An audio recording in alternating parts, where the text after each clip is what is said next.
Boa noite, mais uma aula nossa aqui de ventilação industrial. Na aula de hoje, vou falar com vocês um pouco mais sobre o que é a ventilação natural. Como que a gente calcula o quanto de ventilação que a gente precisa, o quanto de vazão, qual a área de abertura que a gente vai precisar, por exemplo, num galpão que a gente projetar. E, a partir disso, vamos dar prosseguimento à nossa matéria. A gente já viu sobre a ventilação geral diluidora. Agora a gente já está na ventilação natural. A ventilação natural, como o próprio nome fala, é aquela ventilação que a gente não vai precisar dos equipamentos mecânicos. Não vai precisar do próprio ventilador para que ela aconteça. A gente utiliza, então, da ação do vento, da diferença de pressão e diferença de temperatura para promover esse tipo de ventilação. Onde que a gente consegue ver isso principalmente? Em edifícios industriais, galpões, edifícios, galpões que sejam também no quesito do agronegócio, também utilizam desse tipo de ventilação. Edifícios públicos também, que são grandes. Habitações, no caso, nas nossas próprias casas, a gente utiliza de ventilação natural, muitas das vezes. E outras aplicações que nem garagens, estacionamentos, que não precisam realmente de um sistema de ventilação mecânico. Então, a gente calcula a ventilação natural para que ela consiga atender esse requisito. Primeira coisa, vamos entender como que funciona a ventilação natural. A ventilação vai ser provocada através do movimento do ar. E o movimento de ar, ele vai ser ocasionado através da diferença de pressão interna com a pressão externa. Dessa forma, com esse ΔP, você induz um fluxo de ar do exterior para o interior, para que você consiga renovar o seu ar ambiente dentro da sua indústria. Que a gente tem um exemplo. Ó. Esse exemplo é um ambiente industrial, a gente tem a área de entrada e a área de saída. A área de saída sempre vai ser mais elevada do que a área de entrada. A gente tem aqui um fluxo externo. Esse fluxo externo vai ser provocado através de uma diferença de pressão. Mas a gente tem que ter em mente que quando a gente está projetando uma ventilação natural, os nossos resultados vão variar muito, porque a gente depende das condições climáticas do local. Eu quero saber, então, quais são os ventos preponderantes ao longo do ano nesse lugar. Qual é a direção do vento, a velocidade média, se você não tem obstáculos na frente, tudo isso vai influir. Por isso que a gente fala que a ventilação natural varia muito. Tem aquele mês que você sabe que venta mais, você tem aquele mês que não venta muito. Por isso, temos essa oscilação muito grande da ventilação natural. É utilizado em casos onde não seja essencial a renovação do seu ar ambiente na indústria. Temos que projetar um edifício para que esses dois diferenciais de pressão aqui, diferencial da pressão aqui da entrada e a pressão da saída, eles têm que trabalhar de forma cooperativa, para que esses dois diferenciais aí consigam nos ajudar a ter o fluxo de ar da entrada para a saída. Outra coisa, a entrada de ar vai ficar embaixo da saída de ar. A saída de ar sempre vai ser superior. E a nossa entrada de ar sempre vai ficar posicionada na direção do vento dominante. Então, se você tem um vento dominante ali numa certa parede, é naquela parede ali que você tem que colocar a sua entrada de ar. E a saída de ar você tem que proteger da ação do vento, para que não volte o ar ali para dentro, para acontecer a renovação. Essa figura aqui apresenta quando os diferenciais de pressões atuam de forma cooperativa aqui. Primeiro, a gente tem a ação da temperatura. Olha a pressão externa, o que acontece? A pressão externa é menor, só que lá em cima, quando a gente abaixa a altura, nossa pressão vai aumentando, nesse caso. A pressão interna aqui, nesse caso, é constante. Agora, se a gente estiver analisando a ação do vento, temos aqui a pressão interna, a pressão externa numa face da parede e a pressão externa em outra face. Agora, quando a gente tem as duas trabalhando juntas, a gente tem isso aqui, ó, onde que a pressão vai ser aumentada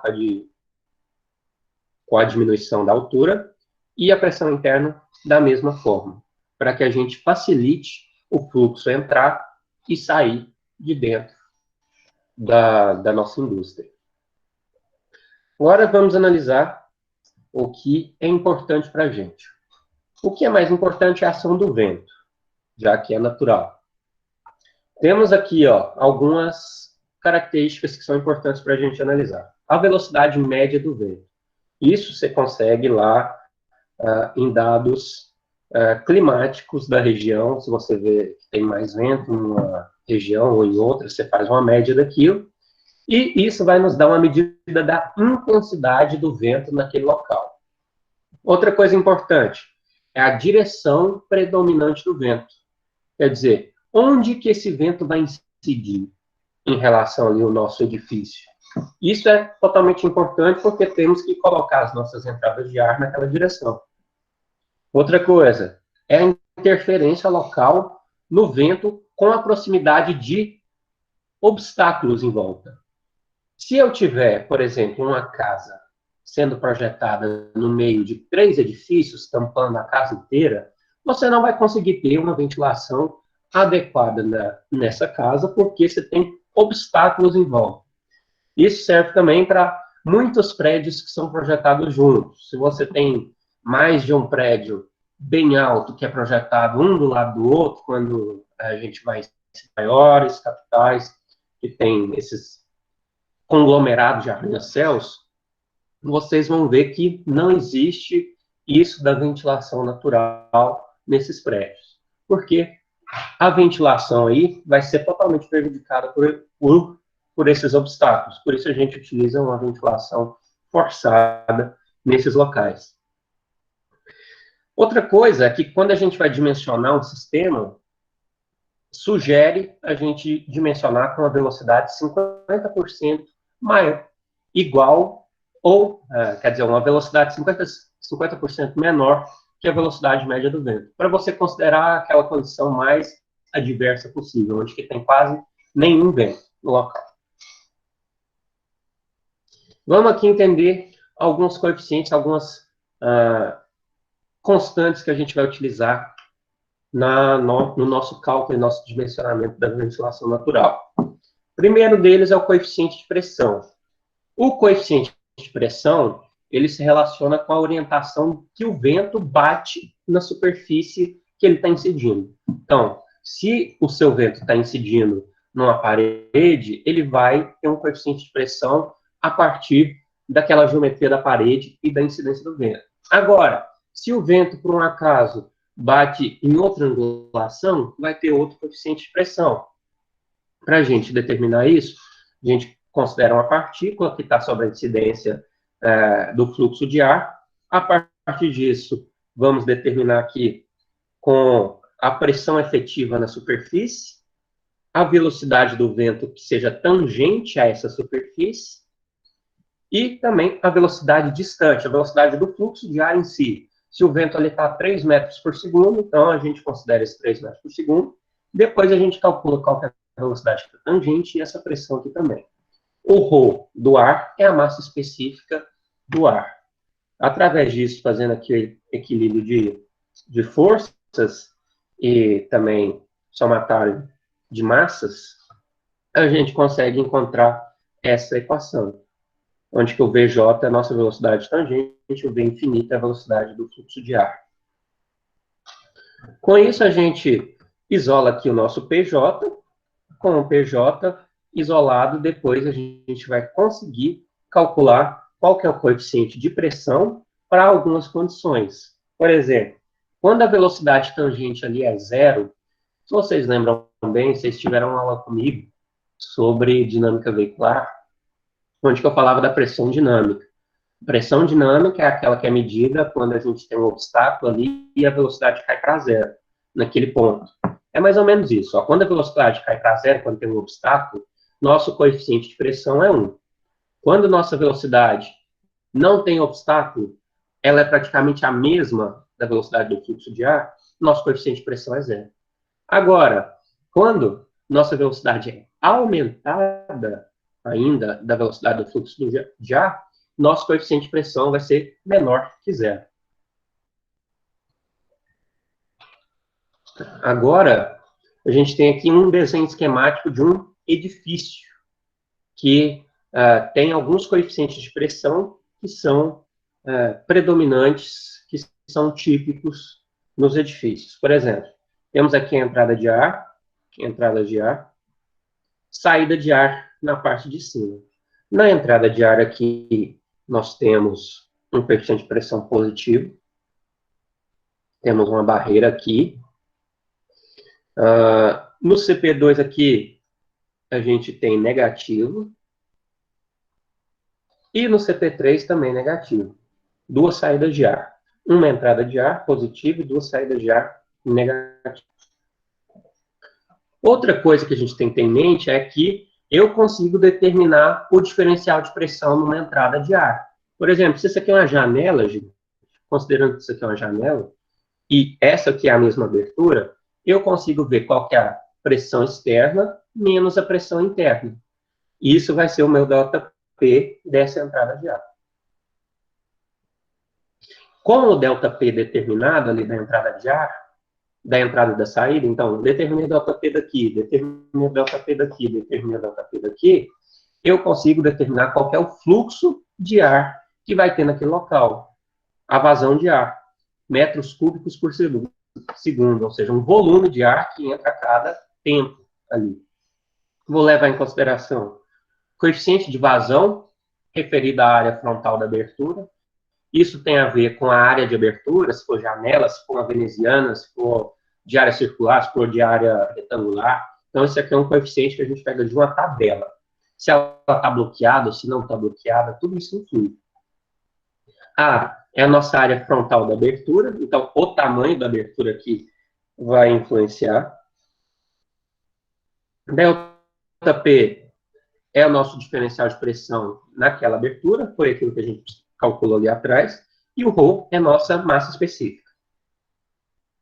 Aqui é uma tabela do nosso K, que é o nosso coeficiente de vazão, para algumas aberturas. Por exemplo, uma veneziana com 50% de área livre. Você já está 50% livre para a entrada de ar.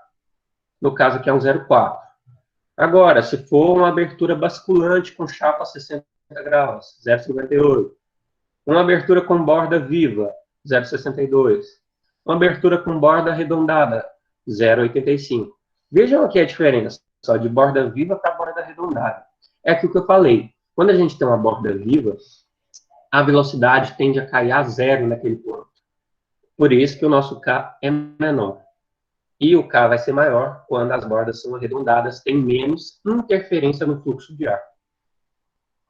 Que a gente tem alguns layouts para utilizar no projeto de galpões e edifícios. Por exemplo, a gente tem aqui que chaminés de ventilação vão aumentar a nossa diferença entre a entrada e a saída. Se eu tenho uma diferença de altura entre a entrada e a saída, eu tenho energia potencial que vai ser adicionada ali no meu diferencial de pressão, que é o MGH. No caso nosso aqui é o ρGH, que é a massa específica, gravidade, vezes essa altura, que a gente vai chamar de Z. Que outros layouts típicos, sempre nossa entrada de ar vai ser abaixo da saída de ar. Isso aqui é um edifício padrão também. Nesse caso aqui, outras entradas de ar, mais de uma entrada de ar para uma saída. Temos diversos layouts, mas todos eles se baseiam nisso. Entrada de ar é na parte de baixo, saída de ar na parte de cima. Aqueles elementos lá, aquela estrutura que o Matheus tinha falado com a gente na aula passada, era baseada nisso aqui também, onde que a entrada de ar mais baixo e a saída de ar é lá em cima.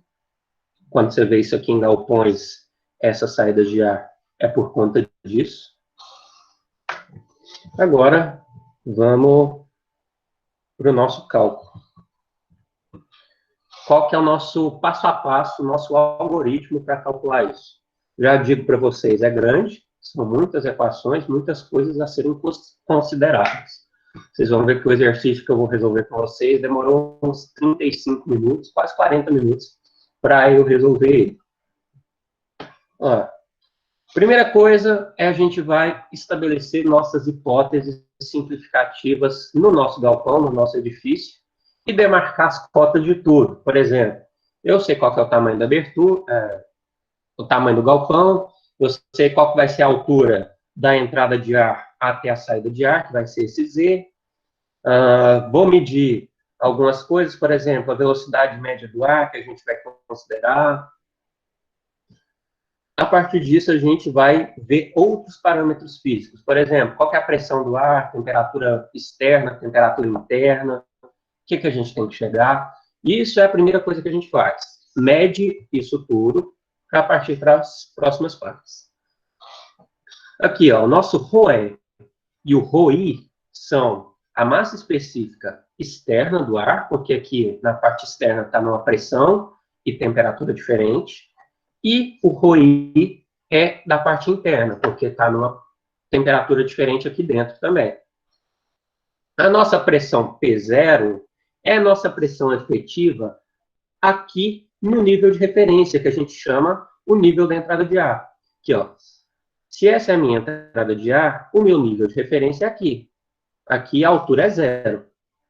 E a partir dela a gente vai medir as outras alturas aqui para a saída de ar. Eu tenho as pressões interna e externa. Olha aqui, ó. Pressão é pressão externa na entrada de ar 1. P é 1. Agora, o PI1 vai ser a pressão interna na entrada de ar 1. Que, no caso, essa aqui vai ser nossa pressão P0, que é a pressão efetiva aqui dentro, que a gente vai considerar. A PI3 aqui é igual a P0 também, porque está na mesma referência, a mesma pressão. O PE3 já é externo, já é outra coisa. O PE2 é a pressão externa na saída de ar 2. E o PI2 é a pressão interna na saída de ar 2. Essa nossa cota Z é a altura do nível de referência até a nossa saída de ar. Outras hipóteses. Regime permanente. Isso, praticamente quase tudo na engenharia, a gente considera isso para simplificar, que é ignorar qualquer instabilidade, qualquer flutuação, qualquer mudança na intensidade ou na direção dos ventos, para que não complique o nosso problema. Se por um acaso essa velocidade aqui fosse variável, seria complicar demais esse nosso cálculo. Outra coisa também, a perda de carga no escoamento interno desprezível. Isso a gente fala que é razoável, porque a gente fala, tendo em vista a magnitude da seção transversal, que a gente fala que é grande, isso vai implicar em uma velocidade mais baixa do escoamento nesse ambiente.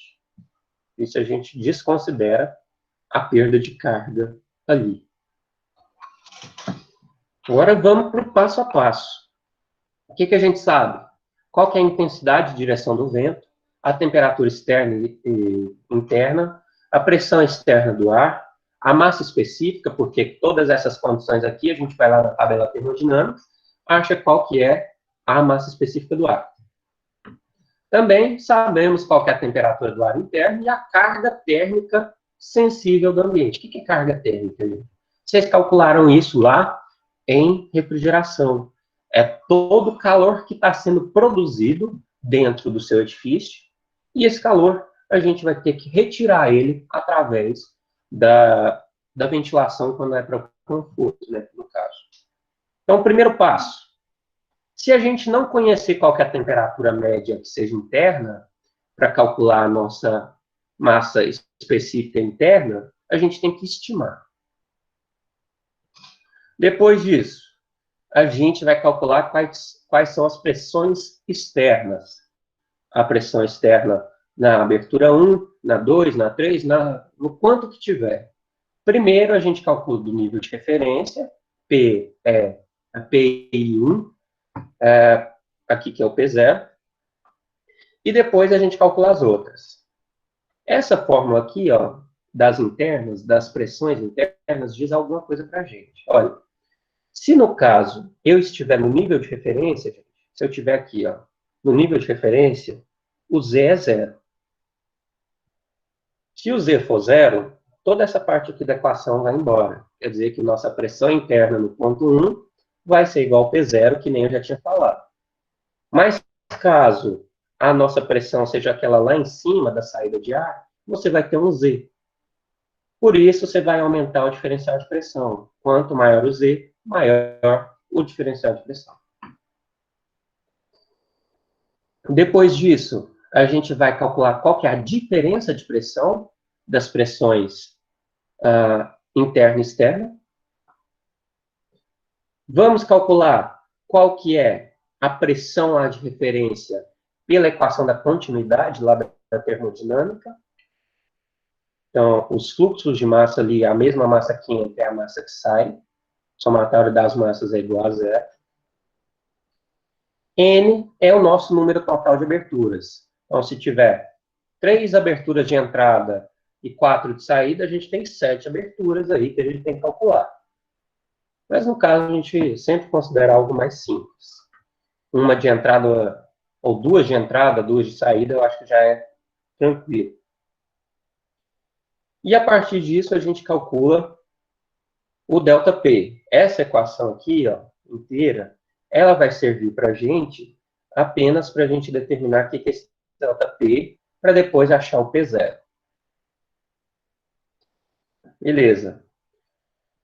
A gente, com o ΔPJ, que é o ΔP da entrada, ou da saída, ali 1 ou 2, para a gente evitar um sinal negativo, a gente considera o módulo. Esse módulo que está aqui, ó. Essa equação aqui vai ser utilizada para calcular o módulo, para saber se está entrando, se está saindo, e com a relação das áreas também. No caso, a gente vai utilizar aqui o ρ do ar como sendo o ρ externo, se esse ΔP for maior que zero, e o ρ interno, se o ΔP for menor que zero. E esse coeficiente aqui foi apenas introduzido para a gente levar em conta os sinais no balanço de massa. O balanço de massa, esse aqui. Às vezes, a gente nem vai precisar utilizar isso aqui, vai simplificar essa equação. Depois que a gente calcula os ΔPs, os ΔPs aqui costumam ser o mais complicadinho, a gente calcula quais que são as vazões. A vazão de ar. Quanto de ar que a gente precisa inserir e retirar de dentro desse edifício. Isso aqui já é um dado muito importante para a gente.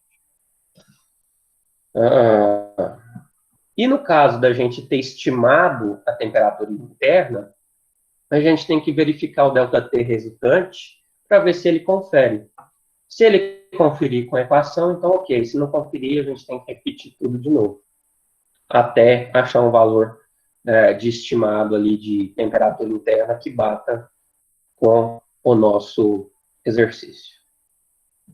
Agora, calculamos aquilo tudo. Foi para vazão, cálculo de vazão, quanto de ar que a gente precisa ali dentro. No caso, temos aqui o cálculo para as áreas. Qual que é o tamanho da área de entrada e da área de saída que eu preciso colocar no meu edifício, naquela altura, para que aconteça a ventilação como você projetou. Então, isso aqui é importante. Aqui o alfa, o gama Gama J aqui vai ser a nossa área requerida, total. Caso as duas áreas sejam iguais, o gama 1 e o gama 2 seriam iguais. No exercício vocês vão ver isso. Primeira coisa, a gente calcula as pressões externas, que a gente já calculou ali para calcular a vazão. As pressões internas a gente já calculou também. O ΔP foi calculado da mesma forma. Utilizamos a equação da continuidade para isso. O que muda vai ser bem aqui, para a gente encontrar a fração das aberturas. O quanto que está na abertura de entrada e quanto que está na abertura de saída. Para isso, a gente utiliza a seguinte relação, né? Isso aqui, tudo aqui é igual ao que a gente viu ali no outro cálculo, para no fim a gente utilizar essa equação aqui que permite a gente isolar a nossa área individual para cada posição. Então, ó, vejam aqui, ó, a gente leva em consideração qual que é a vazão que a gente calculou, o ρ externo, a fração aqui da área que você está analisando, aqui o K de pressão, aqui da outra área, no caso você está analisando a entrada aqui em cima, essa aqui é a saída, e o contrário também.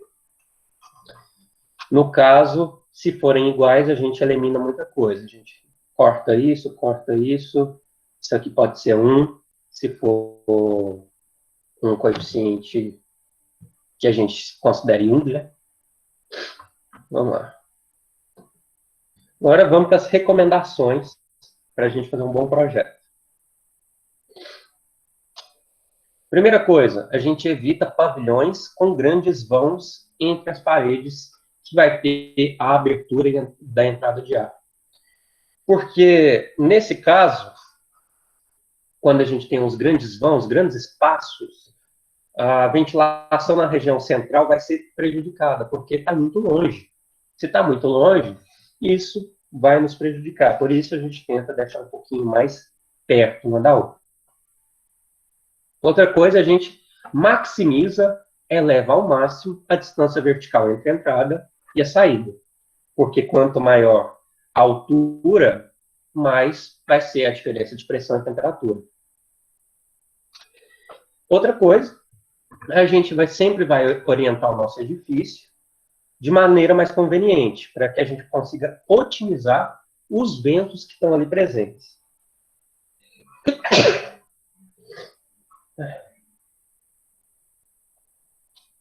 A gente vai proteger as nossas saídas de ar da ação contrária do vento.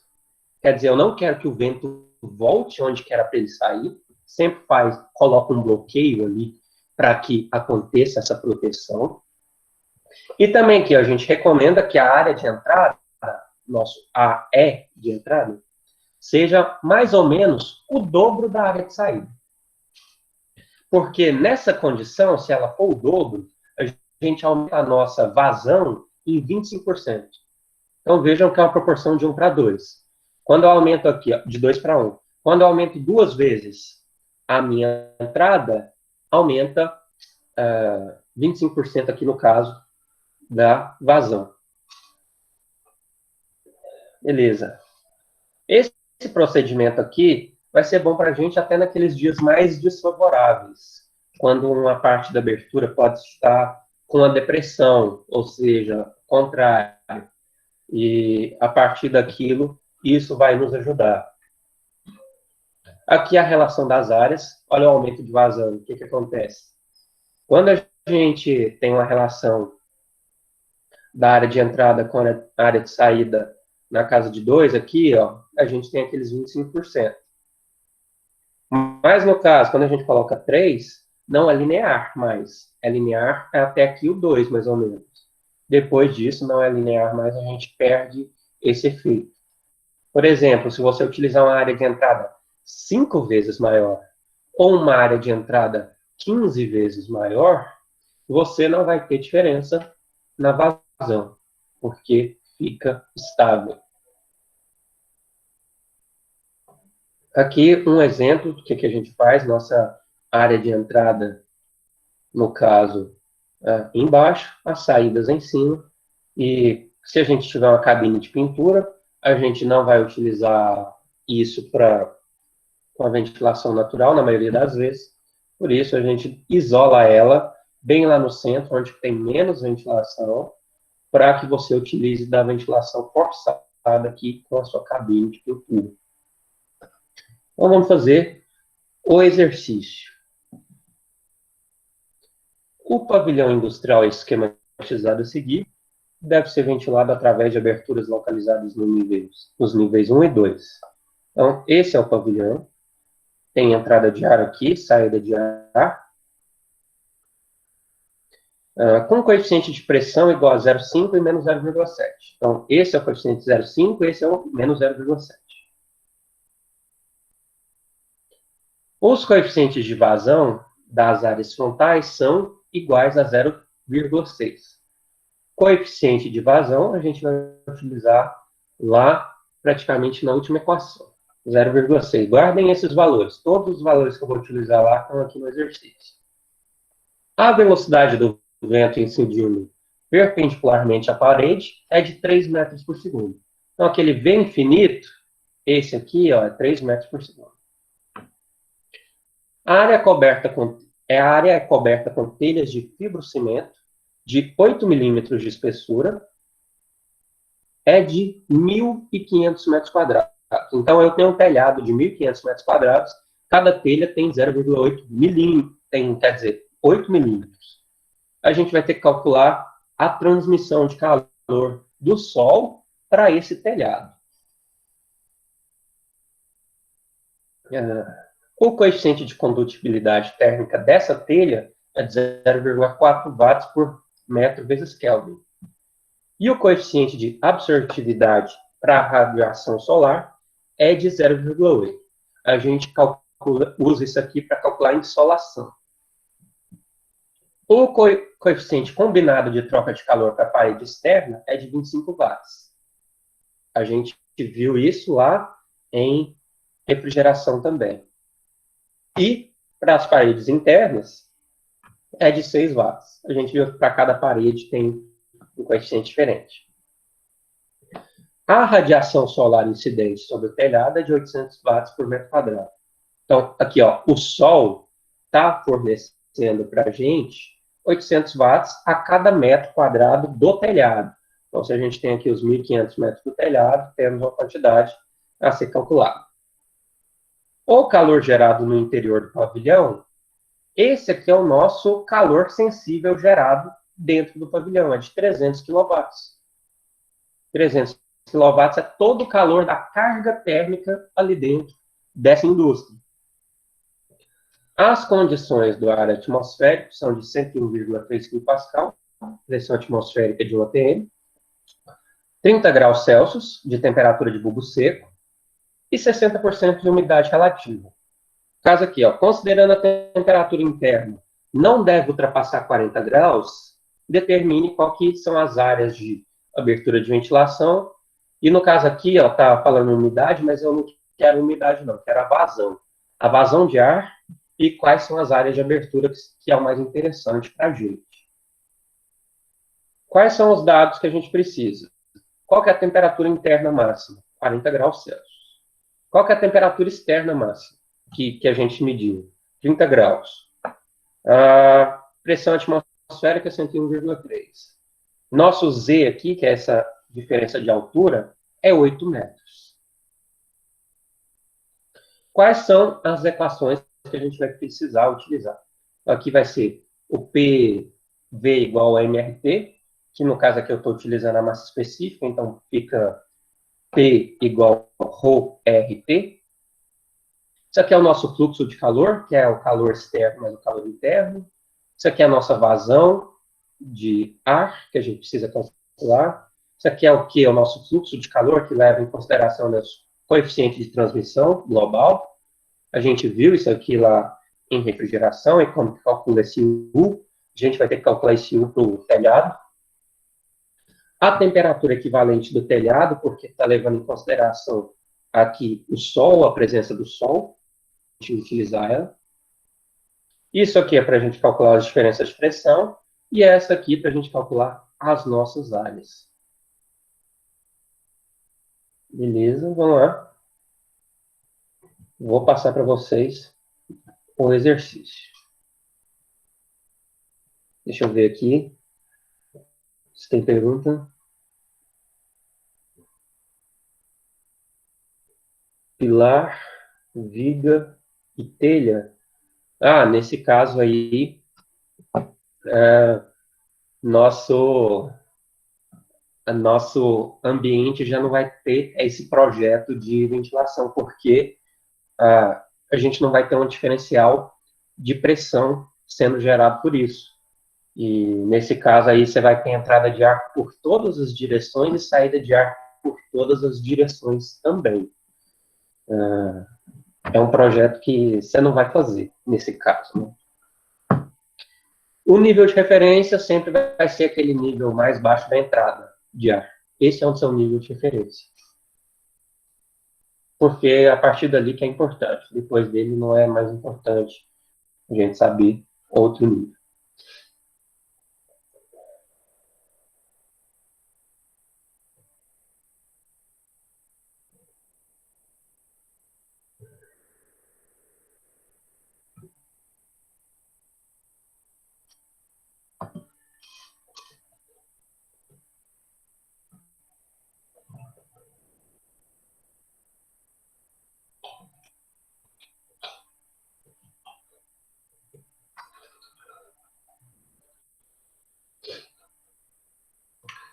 Vamos fazer o exercício para a gente determinar quais são as áreas de abertura desse galpão e a vazão necessária para a ventilação natural desse local. Vamos lá. Primeira coisa, eu mostrei para vocês aí todas as equações básicas que a gente vai utilizar. Vocês viram que tem equações dos capítulos anteriores. Por exemplo, tem a equação básica dos gases, que é o PV igual a MRT. Tem também a equação da vazão total. Tem a equação da quantidade de calor que é gerada dentro desse galpão. Temos também aquelas equações que a gente viu lá na disciplina de refrigeração, com o coeficiente global de transmissão de calor e a quantidade de calor, o fluxo de calor que a gente calculou com ele também. E por fim a gente chega nas áreas. Esse exercício é um pouquinho mais extenso. Vamos lá.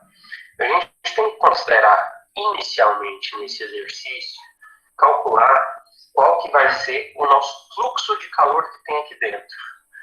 O fluxo de calor que eu quero calcular é o Q total.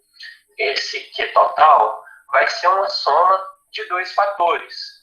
Vai ser o Q externo e o Q interno. O Q externo mais o Q interno. O que é que vai ser o Q interno? É exatamente o valor que eu passei para vocês no exercício dos 300, deixa eu ver o que eu passei, 300 kW, que é gerado de calor nesse ambiente interno. O externo, a gente tem que levar em consideração o Sol. Então, para calcular isso aqui, a gente vai levar aquele fator de insolação que a gente viu no capítulo anterior. E para a gente calcular isso, a gente vai ver tanto esse fator de insolação e o que é essa cobertura aqui, ó, que está sobre a presença da insolação, recebe aqui de raios solares e o que isso influencia na quantidade de calor gerada aqui dentro. Vamos calcular isso aí primeiro. Então, vou colocar aqui, ó, cobertura. Inicialmente, vamos lá escrever qual que é o nosso coeficiente global para a cobertura. Vai ser 1 sobre o coeficiente externo mais tamanho da telha sobre a condutividade da telha, mais 1 sobre H interno. Isso tudo foi dado no exercício para a gente, só vocês conferirem quais são os dados que estão lá no exercício, a gente vem cá e calcula isso. 1 sobre H é 25, largura da telha, se não me engano, era 8 centímetros, ou espessura, que 0,008, condutividade da telha 0,4, mais o interno 1 sobre 6. Isso foi do exercício em si. Quando a gente calcula isso, vamos ter um valor de 4,41 watts por metro quadrado vezes Kelvin. Esse é o nosso coeficiente global. Com o coeficiente global, a gente vai calcular a quantidade de calor do local, que é aquele Q, UA, delta T. Só que para isso a gente vai precisar encontrar qual que é a nossa temperatura equivalente do nosso ar externo, devido à insolação. Com isso, vamos lá. Devido à insolação,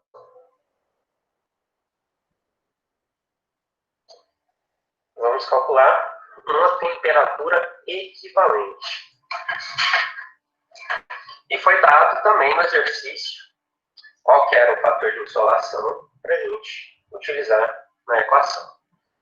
Nossa fórmula é o alfa, total, insolação total, dividido por H. Quando a gente faz esse cálculo aqui, tá no exercício esses dados, 0,8 está ali, 800 também, dividido pelo 25, vai dar. Aqui faltou um dadozinho aqui, ó, a gente faltou nessa equação, mais a temperatura externa do local. É porque a temperatura externa, mais esse fatorzinho aqui, devido à insolação. No caso, a temperatura externa foi dada de 30 graus. Quando a gente calcula isso, achamos aqui 55,6 graus Celsius. Isso estamos levando em consideração o Sol fazendo um efeito aqui nessa cobertura. Agora, o fluxo de calor.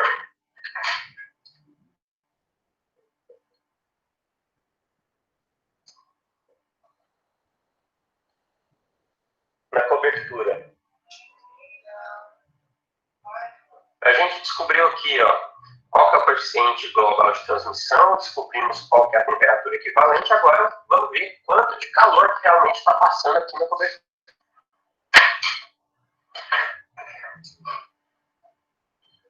O que da cobertura vai ser o O, que a gente acabou de calcular na cobertura, vezes a área, vezes a diferença de temperatura, da temperatura equivalente menos a temperatura interna. A área também está lá, gente. A gente tem as dimensões. A área vai ser, então, tranquilo, já está no exercício também.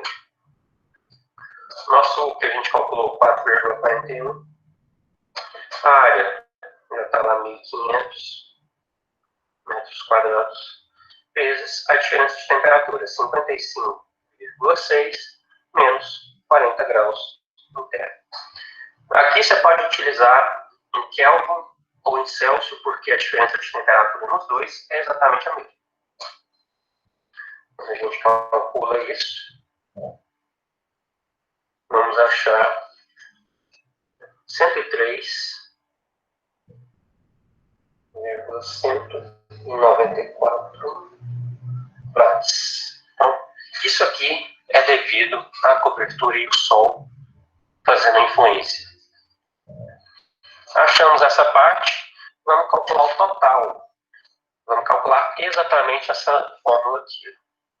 O o Q total vai ser a soma dessa parcela de 103,194 mais a parcela que é gerada ali dentro, que a gente já viu no exercício, que é 300.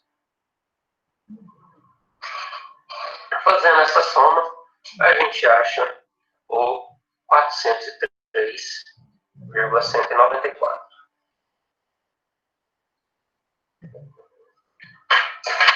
Então, essa é a geração de calor ali dentro. Calor total. Fluxo de calor total.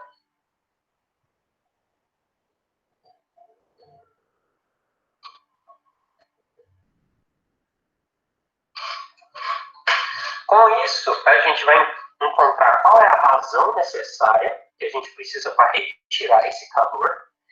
E também depois a gente vai para as áreas. Beleza. Vamos agora para outros dados. Primeira coisa, qual vai ser a nossa massa específica do ar externo? Então, lembrem lá que no nosso passo a passo a gente tem que calcular a massa específica do ar externo, depois a massa específica do ar interno. Vamos começar com a massa específica externa.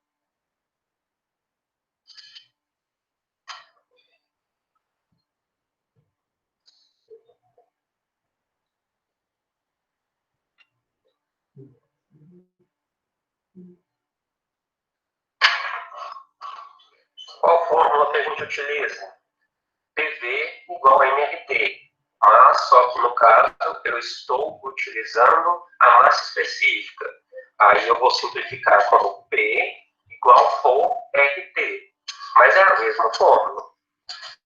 A gente vai ter aqui, ó, o externo é a pressão sobre a constante do ar, tabela termodinâmica, vezes a temperatura externa. Vamos calcular isso. Lembra que é em Kelvin. Nossa unidade de pressão é Pascal.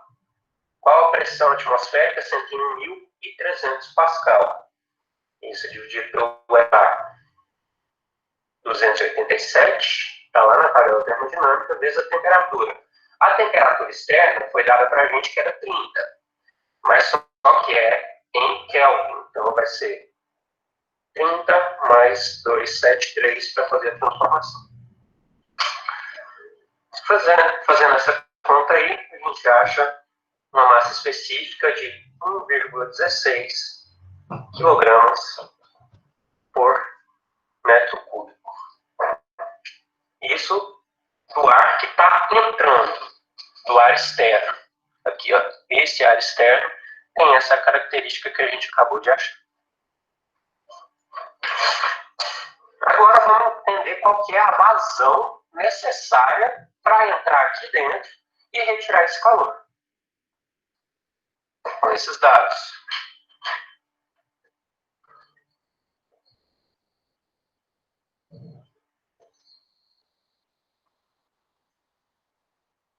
Vazão de ar.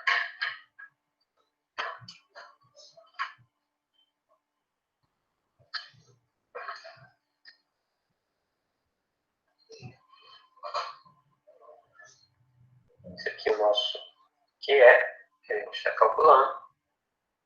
Vai ser a quantidade total de fluxo de calor que a gente tem que retirar, dividido pela massa específica externa, calor específico a pressão constante, isso aqui vem da tabela termodinâmica, temperatura interna menos temperatura externa.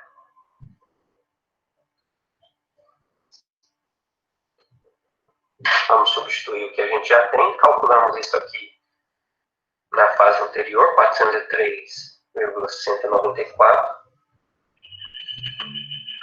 O Codoé, acabamos no química, acabamos de achar 1,16. Na tabela termodinâmica, a gente consegue achar o CP do ar, que é 1000. E temperatura interna 40 graus temperatura externa 30 graus. Lembrando que quando a gente faz uma diferença, não importa se está em Kelvin ou em Celsius. 34,76 metros cúbicos por segundo. Beleza, achamos aqui a quantidade de vazão de ar que a gente precisa ter no nosso ambiente para retirar essa quantidade de calor.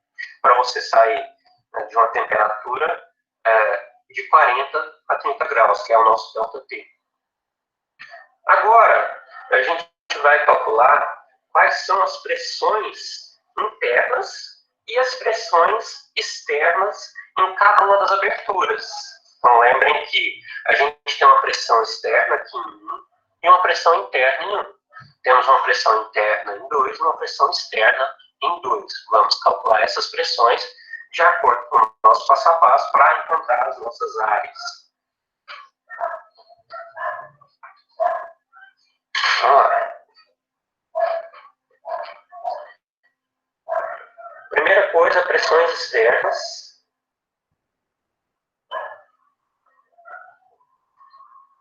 Em cada abertura.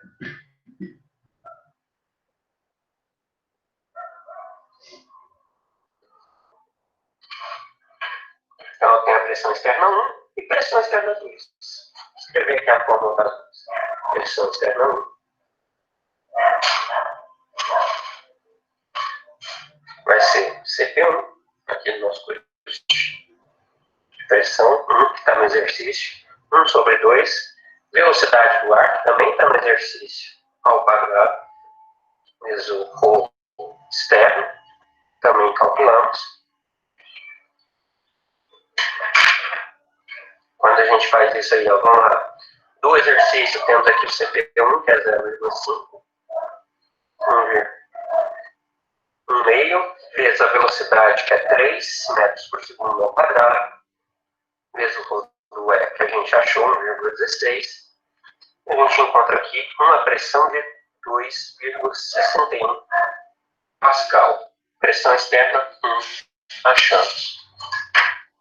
Agora, pressão externa 2. Pressão externa 2 vai ser a mesma parte aqui, primeira parte vai ser igual, só que tem uma diferença de altura, gente. Olha aqui, ó. Em 1 é o meu nível de referência. Se o meu nível de referência está aqui, eu não tenho a parcela devido à altura. Por isso a gente calculou só aquilo. Já agora no ponto 2, a gente tem essa altura de 8 metros influenciando. Por isso que vai ter uma parcela a mais nessa pressão. Vamos lá. Vai ser CP2 vezes meio vezes velocidade ao quadrado vezes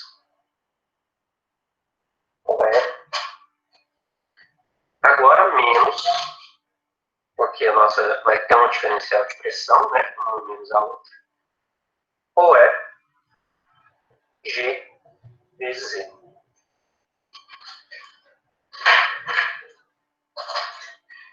Isso aqui vem da nossa energia potencial, gente, ó, MGH. Mesma coisinha que a gente está escrevendo aqui. Quando a gente vai escrever isso, então vamos lá. Qual que é o CP2? Está lá no exercício que é menos 0,7 vezes meio, vezes a velocidade que ainda é 3,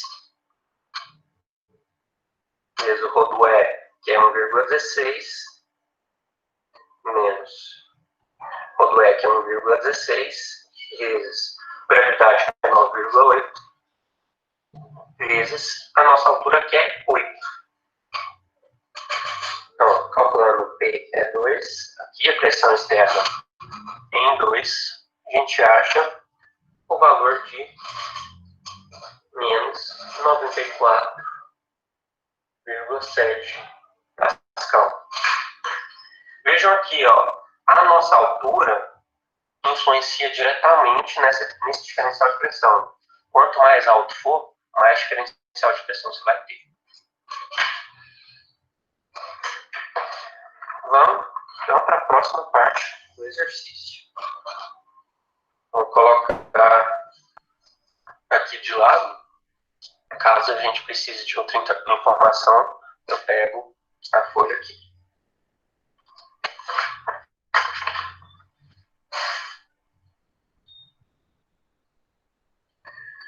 Ok, vamos lá para a massa específica no interior.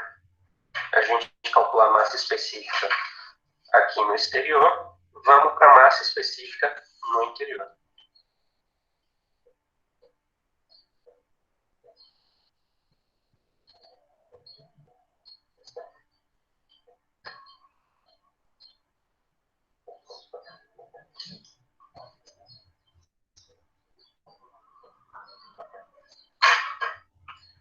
Primeira coisa é a mesma fórmula, ρI, no caso vai ser a pressão atmosférica, dividido pelo constante do ar, vezes temperatura interna. Essa é a diferença da temperatura. No caso aqui, a gente tem esses valores, vamos calcular 101.300 dividido pelo modular 287 vezes a nossa temperatura interna, que é 40, transformado para Kelvin, 273. A gente vai achar aqui um valor de 1,13 quilogramas por metro cúbico. Temos aqui, então, massa específica, tanto externa quanto interna. Agora a gente vai para as pressões internas. A gente achou as pressões externas, vamos para a pressão interna.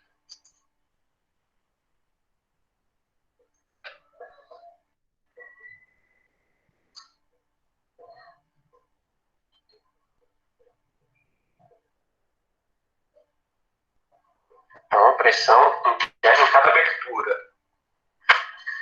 Vamos chamar nossa pressão interna no ponto 1 da pressão inicial, do P0, que a gente já tem como padrão. Então, P interno no ponto 1 é o nosso P0. Primeira coisa. Agora, nossa pressão interna no ponto 2 vai ser um diferencial de pressão, porque a pressão interna 2 está lá em cima. Vocês lembram que tem esse diferencial do Z aqui, ó, pressão 1 está no nível de referência, pressão 2 está lá em cima. Com isso, então vai ser o P0 menos a diferença devido à altura. Então, o I vezes o G vezes o Z. Quando a gente calcula isso, ó, a gente não tem P0. Então a gente deixa aqui o P0 para descobrir isso depois. Vai ter 1,13 que está aqui calculado, G 9,8, Z é 8. A gente vai ter aqui então um P interno em 2 de P0 menos 88,7. Agora você vai se perguntar, aí, o que eu faço? Como que eu vou achar essa pressão P0? Porque sem ela eu não vou encontrar outra pressão. Para isso, a gente vai utilizar uma artimanha de calcular os diferenciais de pressão entre cada abertura. Lembra que a gente consegue calcular a diferença de pressão externa com interna em cada abertura? Por exemplo, aqui, ó, se eu quero delta P1, eu venho pressão externa em 1 menos pressão interna em 1. E aqui em 2 a mesma coisa. A gente pode fazer isso para nos ajudar com um sisteminha linear. Então, diferenciais de pressão.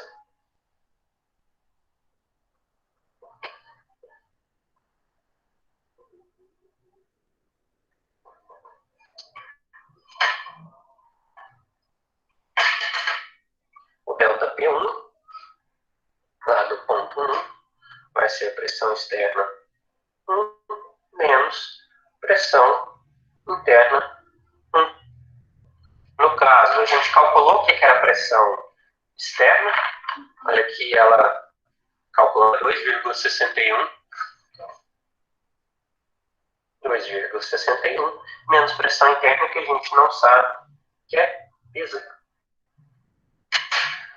Já o delta P2 é a pressão externa 2 menos pressão interna 2.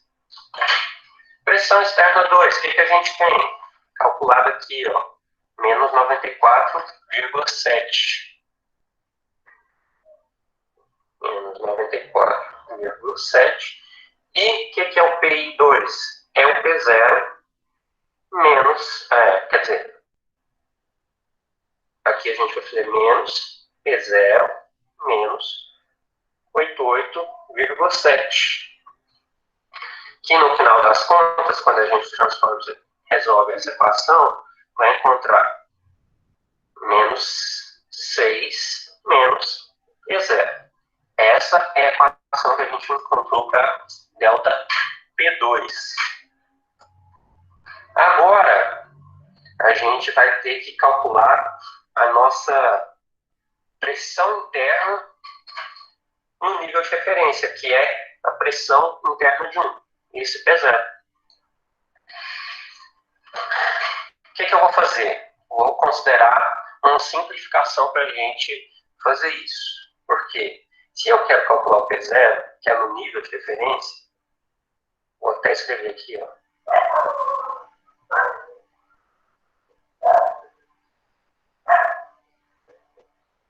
Eu vou considerar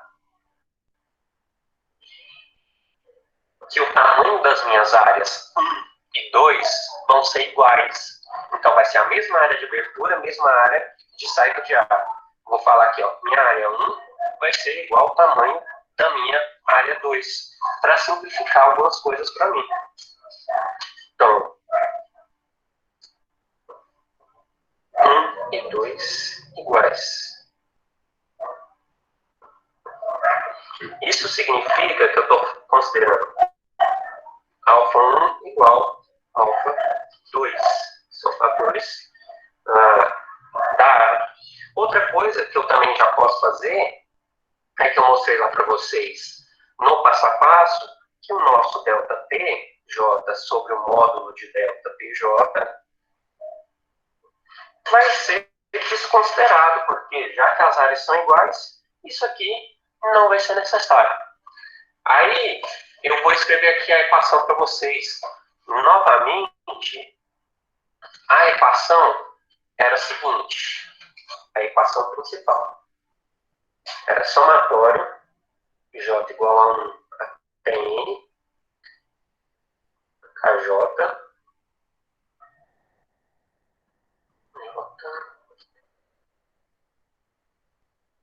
2 vezes ρ, vezes o delta PJ, módulo, vezes o delta PJ sobre o módulo de delta PJ. Isso igual a zero. A gente tinha que fazer esse somatório para a gente encontrar nossos valores. Só que, se a gente simplifica tudo isso, considera isso aqui vai ser igual, a gente vai sobrar com pouca coisa aqui. No caso, o que a gente sobra da nossa equação? Vai ser apenas o externo vezes o delta P, nosso diferencial de pressão de 1, menos, porque a gente está fazendo a diferença aqui, ó, o interno vezes o delta P2. Isso vai ser igual a zero. A gente simplificou isso aí. Vamos lá. Substituindo aqui o que eu já tenho no exercício. Vai ser raiz de 1,16 que a gente achou. O delta P1 está aqui, ó, 2,61 menos P0 menos raiz de 1,13 vezes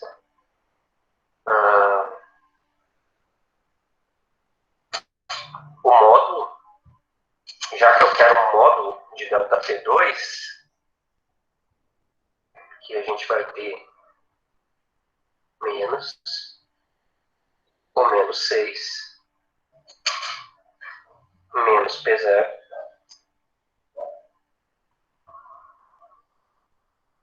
igual a zero. Então, no fim das contas aí, o que você vai fazer? Você vai passar essa equação para o outro lado. Aqui, ó, 1,16, 2,61 menos P0. Isso vai ser igual a 1,13 vezes 6 mais P0. Quando a gente isola aqui o P0, como é que você faz isso? É levar as duas ao quadrado, elevando essas duas partes aqui ao quadrado, você corta as raízes quadradas, isola o P0 disso tudo, o P0 disso tudo vai sair como menos 1,64 Pascal. Então, achamos isso para substituir ali nas outras partes. Então, a gente já consegue calcular o ΔP1 e o ΔP2. Vamos lá. ΔP1 vai ser, deixa eu ver aqui, 2,61 menos o menos 1,64. Isso vai dar 4,25 Pascal. E o ΔP2 a gente vai achar aqui como menos 6 menos P0 sim, módulo.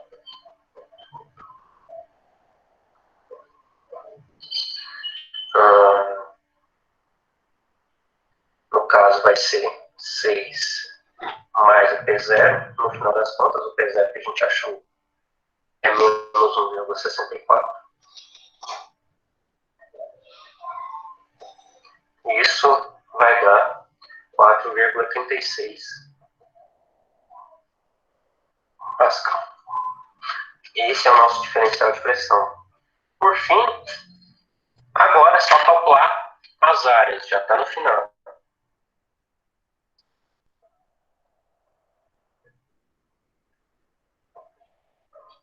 Por sorte, a gente considerou que as áreas são iguais, então a área delas vai ser a mesma coisa.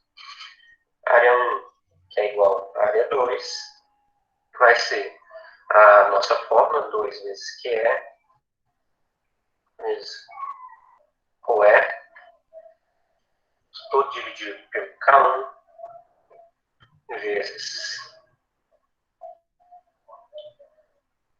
acho que essa vez foi grande, 2 vezes OE, vezes o delta P1, isso, a raiz foi grande, a raiz vem só até aqui, mais o K2, vezes raiz de 2, vezes o termo delta P2.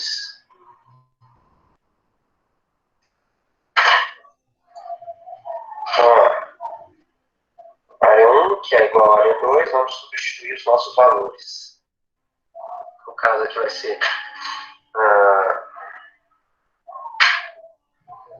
2 vezes 34, 2 vezes 34,76 vezes o rodo E, que é 1,8. Espera aí que tem mais uma parte do...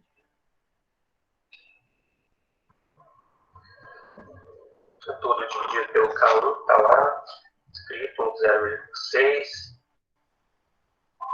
2 vezes 1,16 vezes 4,25, que a gente acabou de calcular.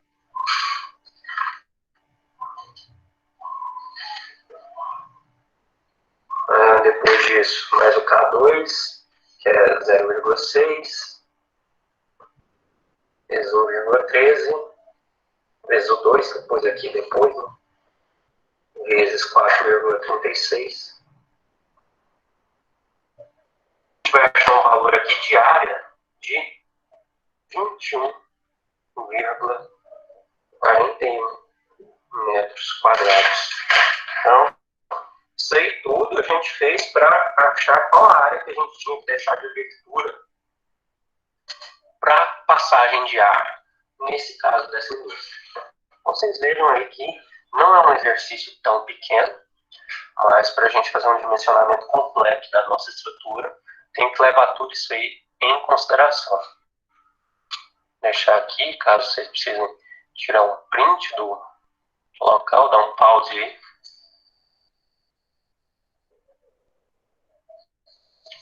Acho que é isso.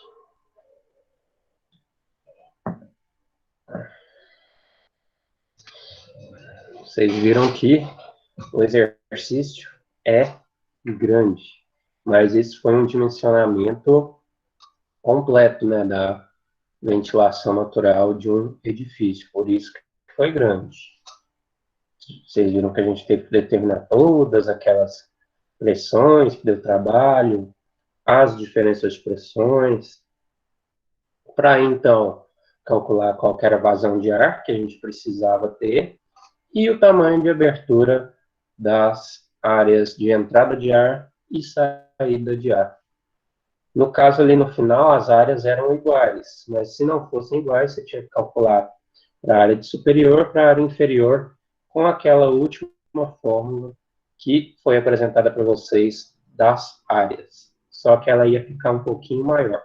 A única diferença era essa.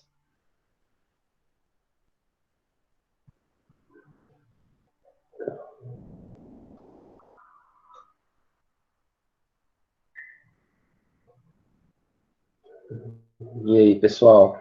Falem, podem chorar. Agora é a hora.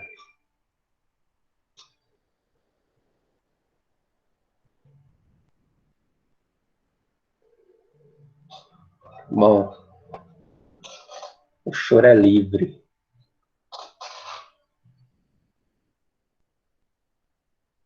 Prova nossa, acho que é a famosa semana que vem mesmo.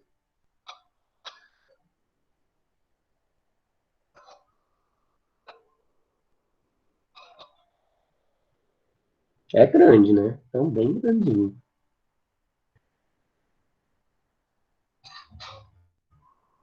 A pressão é realmente um pouquinho mais complexa ali, porque você vai colocar tudo em razão de P0, né, que é a sua pressão no nível de referência, para depois você jogar em todas as outras fórmulas para achar esse P0. Né?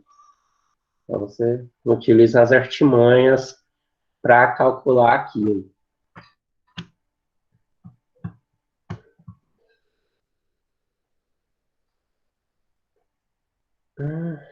É isso. Então, semana que vem, acho que semana que vem vai ser a prova. Caso não seja, eu aviso. Mas fica marcado para semana que vem a prova. Vou deixar o exercício lá para vocês hoje sobre isso aí que vocês viram. Então, vai ter que ter esforço também. Mais lágrimas vão cair para fazer esse exercício lá. Vai ser para crescer e na hora de você projetar um galpão, você saber como que você está projetando esse galpão. Você não vai projetar esse galpão de qualquer jeito.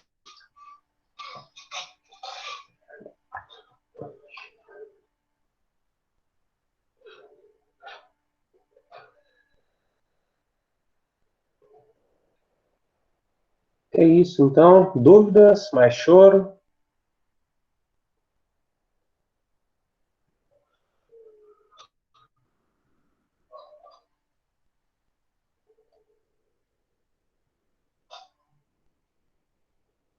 Beleza, deixa eu encerrar a gravação aqui.